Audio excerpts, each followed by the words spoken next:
पहले तो good morning. आज की जो हमने क्लास अरेंज किया आप लोगों के लिए इसलिए कि पिछली बार जो हमने यूट्यूब पे आप लोगों को वीडियो क्लास लिया था उसमें चार्ट नहीं दिख पा रहा था, कुछ टेक्निकल एरर थे।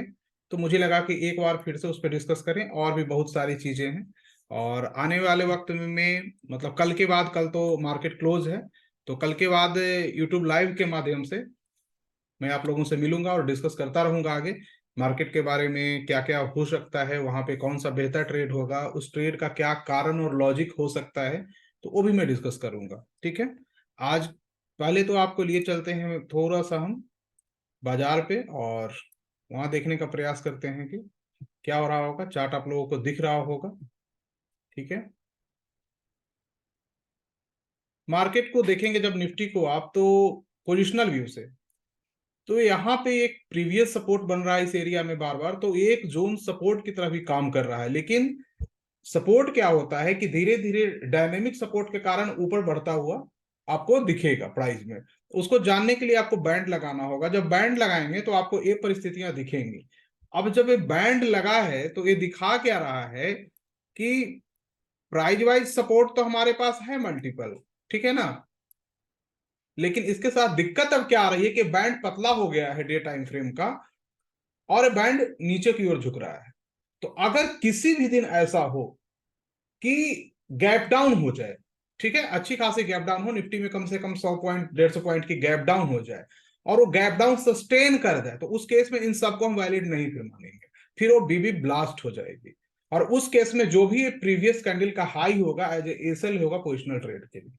तो जब तक कोई गैप डाउन नहीं हो जाती है या कोई ओपन हाई करके बड़ी गिरावट नहीं होती है, तब तक आपको इसको सपोर्ट मानकर चलना है। और यहाँ पे कोई भी एग्रेसिव नीचे का ट्रेड अभी नहीं बनानी है, ये बात को आपको ध्यान रखना है। नीचे का ट्रेड अब हम इसी परिस्थिति में बनाएंगे कि एक बैंड नीचे की तरफ ब्लास्ट हो, तभी बनाएंगे अब। अन्यथा पहले से जो भी ट्रेड बना चुके हैं तो एक बार हम वहां निकलने का प्रयास करेंगे कि एक बार एग्जिट करके वहां बैठे कैश पे, और फिर मार्केट जिस डायरेक्शन में हमें बताएगा उधर जाएंगे। तो ये आपको जरूर रखना है माइंड में। ऊपर की ओर बहुत ज्यादा नहीं दिखाई दे रहा है, क्योंकि आपको मल्टीपल रेजिस्टेंस देखने को मिलेंगे। 20 SMA का तो मिलेगा ही, साथ ही साथ प्रीवियस रेजिस्टेंस भी है, बैंड का भी है। तो ऊपर इसको मल्टीपल रेजिस्टेंस अभी बाजार को फेस करना होगा। बाजार में एक चीज को हम लोग ये देखेंगे, हिस्टोरिकल डाटा के आधार पे अगर हम कोई ट्रेड प्लान बनाना चाहते हैं, जो कि पिछले वीडियो में भी हमने डिस्कस किया था, तो पिछले 10 ईयर का ये डाटा है कि सितंबर के क्लोजिंग के ऊपर अक्टूबर की क्लोजिंग होती है। इसका मतलब है कि इस मंथ की जो क्लोजिंग हो वो सितंबर के ऊपर हो सकती है, अगर हिस्टोरिकल डाटा को देखें तो। ये मैं नहीं कह रहा हूं, डाटा कह रहा है। अगर ऐसा होता है तो उस पर कॉन्ट्रा ट्रेड लिया जा सकता है। कॉन्ट्रा ट्रेड क्या होता है कि जो ये मंथ की क्लोजिंग होगी, वो जो भी मंथ का आखिरी दिन होगा, ना कि एक्सपायरी का दिन। ठीक है। अगर अक्टूबर की एक्सपायरी जिस दिन है वो मंथ का आखिरी दिन नहीं होता है, क्योंकि वो तो थर्सडे को ही हो जाएगा। तो जो भी आखिरी दिन होगा 30 31 को, उस दिन की क्लोजिंग हमारी सितंबर की क्लोजिंग के ऊपर होनी चाहिए, जो कि सितंबर की क्लोजिंग है 19,638 के पास। तो हम लोग ये मान के चले हिस्टोरिकल डाटा के आधार पे कि इसके ऊपर हो। अगर ऐसा होता है तो एक कॉन्ट्रा ट्रेड बनता है। कॉन्ट्रा ट्रेड क्या बनेगा कि नवंबर एक्सपायरी के मंथली में अगर ऑप्शन के जो ट्रेडर हैं नवंबर के फुल मंथ में जा सकते हैं स्प्रेड के थ्रू, लॉन्ग स्प्रेड लेंगे, लंबी स्प्रेड लेंगे 500 पॉइंट दूर का, 400 पॉइंट दूर का, तो उनको उसका फायदा मिलेगा। एक रिस्क वहां लिया जा सकता है उस बेस पे। बाकी जो भी होगा बाजार आपको बता देगा। ठीक है। क्योंकि क्लोजिंग अगर उसके ऊपर है तो इस बार भी हो, तो ऐसा अनुमान है। तो ये हुई बाजार की बात, निफ्टी की बात। बाकी जिस तरह से ये मूव करेगा बैंक निफ्टी भी उसी के अकॉर्डिंग मूव करेगी, चाहे फिन निफ्टी हो चाहे जो भी हो। एक चीज क्वेश्चन आया था कि सर अगर कोई ब्रेकआउट हुआ है और प्राइस तेजी से ऊपर जा रही है, तो हम कहां से मानेंगे कि ट्रेंड चेंज हो गया है, हम कहां से गलत ट्रेड में इंटर नहीं करेंगे। क्योंकि जब ट्रेंड ऊपर की ओर होता है तो हमेशा हमारे मन में बाइंग दिखता है, और कहीं ना कहीं हम टॉप के पास पोजीशन बना लेते हैं। तो हमें कैसे मालूम चलेगा कि हम यहाँ पे अब लॉन्ग की कोई पोजीशन ना बनाए, हमें पोजीशन बनानी है तो शॉर्ट की बनाओ। और अगर हमारा साइकोलॉजी शॉर्ट में नहीं जाता है तो वहां वेट करो। तो वो कौन सी परिस्थिति होगी। तो आने वाले वक्त में इस चीज का आप भी ध्यान रखिएगा। ठीक है। वहां पे दो कंफर्मेशन हम लोग को देना होता है कि अगर दो कंफर्मेशन हो जाते हैं तो ये माना जाता है कि ट्रेंड कहीं ना कहीं शॉर्ट टाइम के लिए चेंज हो चुका है। जैसे कि आप देखोगे यहाँ पे बैंड ब्लास्ट करके प्राइस आगे बढ़ रही है, ठीक है। तो बैंड ब्लास्ट करते हुए क्रम में क्या होता है कि एक ओपन हाई की कंडीशन बनती है। Open high day time frame पे है तो 20-25 पैसे इधर उधर हो सकता है, एग्जैक्ट मिल गया तो बहुत अच्छी बात है, होता है। और उसके बाद ये ब्रेकआउट भी किया है इस जोन पे। ब्रेकआउट करके जब वो आगे बढ़ रहा है प्राइस, उसी बीच में क्या होगा कि पहला इंडिकेशन होगा कि प्राइस एक लो के नीचे क्लोज करेगा, जो भी प्रीवियस कैंडल है, जो प्रीवियस डे ट्रेड हुआ, जैसे इस दिन ट्रेड हुआ है तो इसके लो के नीचे क्लोज किया है। जनरली बैंड ब्लास्ट के केस में क्या होता है कि लो के नीचे क्लोज नहीं करता है। जैसे ये चल रहा है तो इसके हाई के ऊपर एक क्लोज करेगा, इसके हाई में करेगा, इसके हाई में करेगा, इसके हाई में एक क्लोज करेगा, इसके हाई में करेगा, इसके हाई में करेगा, मतलब वो हायर हाई बनाते हुए आगे बढ़ता रहेगा प्राइस, ठीक है। तो कभी भी लो के नीचे क्लोज नहीं होनी चाहिए। तो यहां पहला इंडिकेशन दिया कि ये लो के नीचे इस दिन क्लोज कर गया। तो ये फर्स्ट दिया कि भाई अब आप कोई एग्रेसिव पोजीशन बनाए हो तो एक बार उस लॉन्ग से एग्जिट करो, ये प्राइमरी इंडिकेशन होती है। फिर एक कंफर्मेशन कब होता है कि अगले दिन अगर कोई बहुत बड़ी गैप डाउन होती है, बहुत बड़ी मतलब 100-150 पॉइंट की निफ्टी में, और उसके साथ अगर ओपन हाई की कंडीशन बन जाए या बेबी ट्रैप की कंडीशन बन जाए, के वेव की बन जाए, कुछ भी ऐसा पैटर्न एक पाया जाता है कुछ भी, तो आप मान लेना कि अब वहां से ट्रेंड 100% चेंज हो चुकी है। अब ये जो हाई है वो अभी आने वाले महीने 2 महीने जाने वाला नहीं है, और वहां पे इस हाई को आप एसएल मान के कोई भी ट्रेड प्लान कर सकते हो। तो अगर आप लॉन्ग कंडीशन इस जोन में एग्जिट नहीं किए जहां लो के नीचे क्लोज किया, तो आपको इस जोन में 2 बजे के आसपास एग्जिट करनी ही चाहिए, बिल्कुल। अगर नहीं कर पाते हो तो पूरा एकदम हेज करो 100%, जिसमें कि नीचे भी जाए तो प्रॉफिटेबल हो। मल्टीपल पी बाय कर सकते हैं, आईटीएम पी बाय कर सकते हैं, कुछ भी। लेकिन अगर आपको करना चाहिए, लॉन्ग में एवरेज नहीं करना है। ऐसा देखा गया है कि आप लॉन्ग पोजीशन में हो, टॉप के पास कहीं ना कहीं पोजीशन बनाते हो, इस बॉटम में आप शॉर्ट बनाओगे, लॉन्ग पे आप टॉप बनाओगे, तो टॉप पे बनाने के बाद आप पूरी एवरेज करते रहोगे। आप में से कुछ ऐसे लोग हो सकते हैं कि इस जोन में यहाँ पे पोजीशन बनाए होंगे और अभी भी एवरेज कर रहे होंगे इंडेक्स को, ठीक है, और ऑल ओवर भी कर रहे होंगे। लेकिन आपको जब ऐसी टेक्निकल कंडीशन बने तो आपको सतर्क हो जाना है और एक बार निकल जाना है आगे से। तो जब ट्रेंड आपका फेल करेगा तो ये चीजें आपको दिखाएंगी, और जब भी ऐसा होगा तो पहला इंडिकेशन लो, इसका नीचे लो पे क्लोज कर जाएगा, इसके लो के नीचे, कोई भी प्रीवियस डे के लो के नीचे क्लोज कर जाएगा बैंड के, और बैंड के अंदर आ जाएगा। जो भी बैंड के साथ चिपक के ऊपर चल रहा है वो बैंड के अंदर आ जाएगा। तो फर्स्ट प्राइमरी इंडिकेशन होता है कि एक बार ट्रेड से आप बाहर निकलिए। अगर आप इसको नहीं पकड़ पाए, ऑफिस में हो, कहीं गए हो, तो नेक्स्ट डे जब गैप डाउन कर जाएगी ना, या ओपन हाई बनकर गिराना शुरू कर देगी तेजी से, तो आप समझ लेना इसके लो के नीचे से कि अब ट्रेंड चेंज हो गया, हमें इमीडिएट बाहर निकलनी है। भले लॉस हो रहा है, तो अगर आपने एक लॉट फ्यूचर लिया तो नीचे 2 लॉट 3 लॉट पुट बाय कर, कम से कम इतना तो माइंड में यूज करना है। अगर नहीं कर पाते हो तो लॉस बुक करके एक बार निकलिए।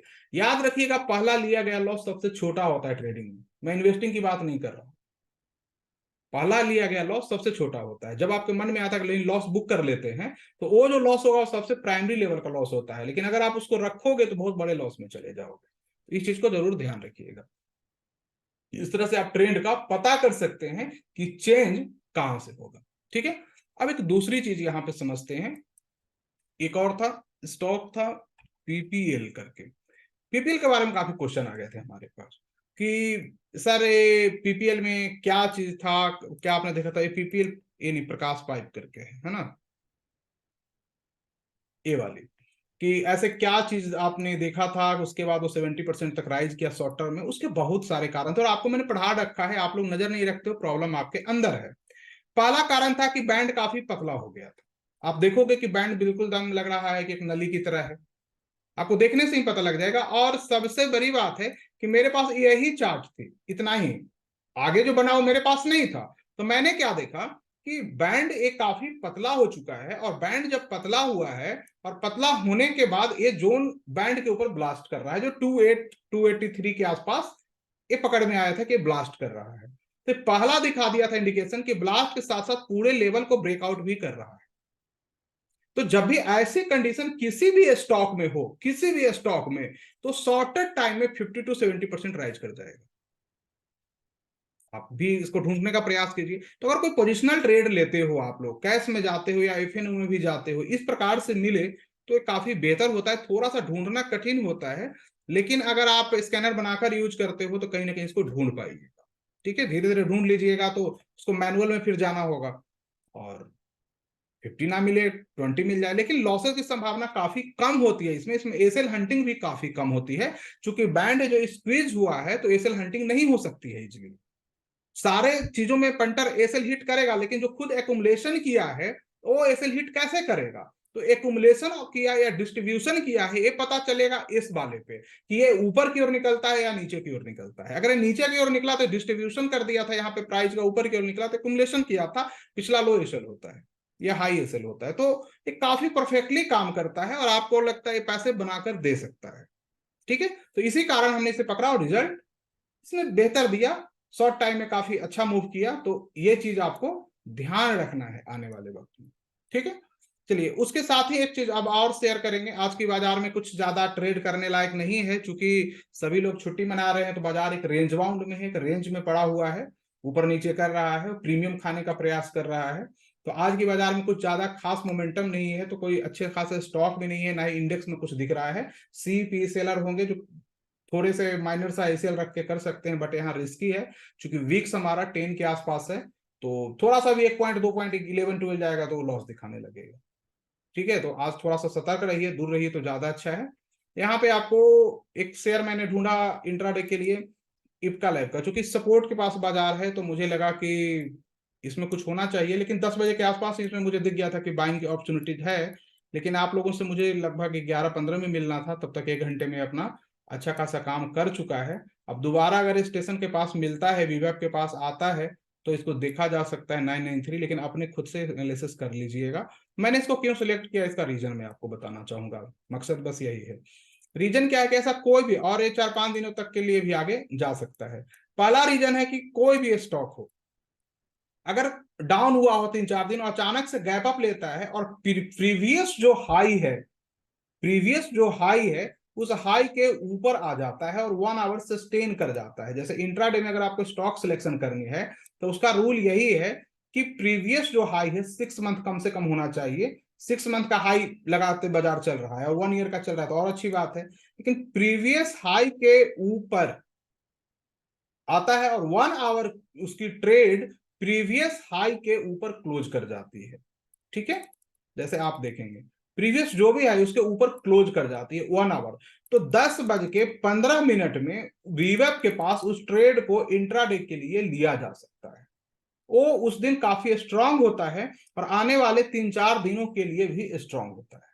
ठीक है, तो इंट्राडे में अगर आप स्टॉक सिलेक्शन करते हो तो इस नियम को हमेशा याद रखिएगा कि प्रीवियस 5 6 मंथ के हाई के ऊपर वो आता है, या जो अगर 52 वीक हाई कोई स्टॉक चल रहा और गिरा हो और सिंगल डे में उसके ऊपर फिर से आकर 1 आवर सस्टेन कर लिया हो, तो वैसे स्टॉक में जब आप इंट्राडे करते हो तो उसमें लॉस होने की संभावना काफी कम होती है, गिरावट होने की संभावना काफी कम होती है, इवन गिरते हुए बाजार में भी। बाइंग के केस में, सेलिंग के केस में इसका उल्टा आप कर लोगे।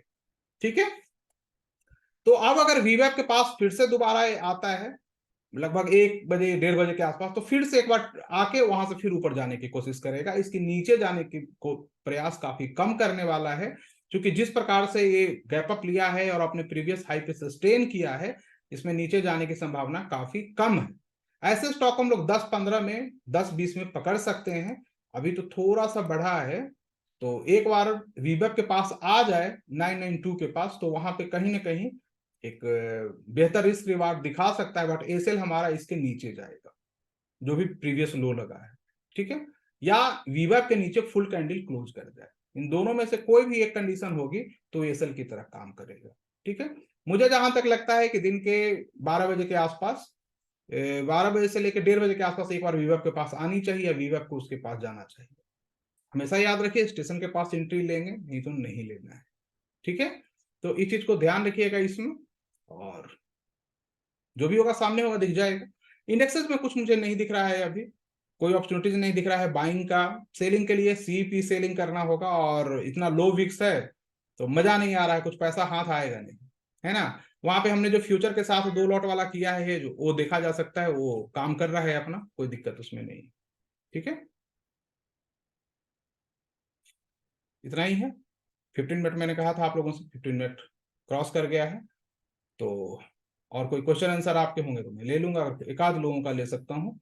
अगर आपको कुछ इसमें डाउट लगा है अभी जो मैंने बताई है उसमें, तो मैं आपको बता सकता हूँ। ठीक है, एक दो से ज्यादा नहीं ले पाएंगे क्योंकि फिर समय लग जाएगा उसमें अच्छा खासा।